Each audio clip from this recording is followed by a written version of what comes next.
Israel akan membagikan sekitar 1 juta dosis vaksin COVID-19 yang tanggal kadaluarsanya sudah dekat kepada otoritas Palestina.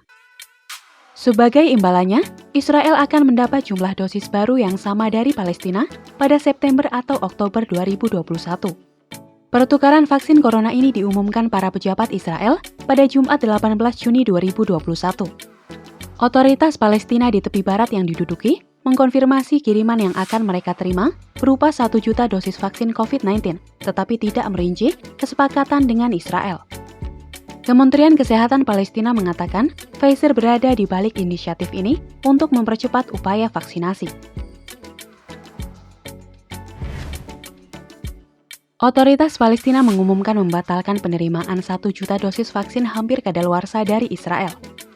Dalam keterangan pejabat Palestina, saat gelombang pertama tiba, mereka mengetahui ternyata obatnya hampir kadaluarsa. Otoritas Palestina menerangkan mereka tidak punya cukup waktu untuk menggunakannya, sehingga harus mengembalikannya. Juru bicara pemerintah Ibrahim Elham mengatakan, awalnya mereka menerima 90.000 dosis dari Israel sebagai gelombang pertama. Dilansir BBC Jumat 18 Juni 2021, ternyata vaksin tersebut gagal memenuhi spesifikasi yang tertera di kesepakatan. Melham menegaskan mereka tidak mau menerima obat yang hampir tidak bisa dipakai. Karena itu, Melham menyatakan mereka akan menunggu kiriman yang Palestina pesan langsung dari Pfizer.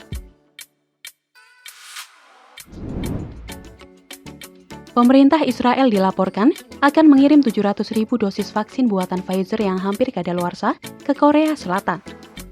Kabar itu diumumkan kantor Perdana Menteri Naftali Bennett setelah tawaran mereka ditolak otoritas Palestina. Tel Aviv akan segera mengirimkannya ke negeri ginseng yang disebut tengah kekurangan vaksin. Sebagai imbalannya, Israel akan mendapatkan vaksin COVID-19 segar dari Pfizer dengan jumlah sama dari Korea Selatan pada September atau Oktober. Dalam pernyataannya, Bennett menyebut pengiriman itu adalah kesepakatan yang saling menguntungkan.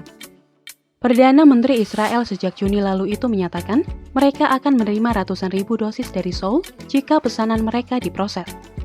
Sepanjang Juni, otoritas kesehatan mencatat efikasi vaksin terhadap tingkat keparahan apapun di angka 64%.